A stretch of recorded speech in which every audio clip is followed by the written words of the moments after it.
अस्सलाम वालेकुम guys. Special frequency क्या है इसको हम एक्सप्लेन करते हैं। Number of repeating elements in A pattern per unit distance, इसको स्पेशल फ्रीक्वेंसी हम कहते हैं, या इसकी डेफिनेशन हम यूँ भी कर सकते हैं। Pattern of alternating black and white vertical bars, इसको भी स्पेशल फ्रीक्वेंसी कहते हैं। इसको एक्सप्लेन कैसे करते हैं? इसको एक्सप्लेन हम ऐसे करते हैं, हम इसको उल्टा करके अगर आपको दिखा दूँ, यहाँ देखें 1 मीटर का डिस्टेंस है, ब्लर हो गया भैया वीडियो।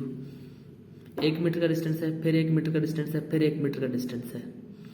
अगर इसकी हम पहले वाले की इसकी बात करें, ये बिलफर्ज ये 1 मीटर मूव कर गया, फिर आके मूव कर रहा है, फिर अगर बिलफर्ज इसको मैं वीडियो से आउट करूँ ना, ये देखें ये वीडियो की रेंज से पहला था 1 मीटर निकल गया, फिर ये 1 मीटर निकल गया, फिर ये 1 मीटर निकल गया। ठीक है, अब क्या हो रहा है इसमें हो क्या रहा है? अगर पहले मीटर में देखें कितने ब्लैक बार्स हैं, 1 2 3 4 5, इसमें कितने 5 ब्लैक बार्स हैं और 4 वाइट बार्स हैं।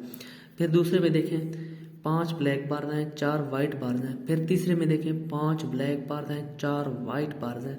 बल्कि पहला मूव करता है निकल जाता है, उसमें 5 ब्लैक बार्स मूव कर गए, 4 वाइट बार मूव कर गए। ठीक है, दूसरे में फिर रिपीट हो गया, 5 ब्लैक बार 4 वाइट बार्स, फिर मूव कर गया 5 black bars 4 white bars.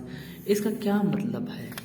The pattern of alternating black and white bars vertical bar is called as special frequency. Thank you so much.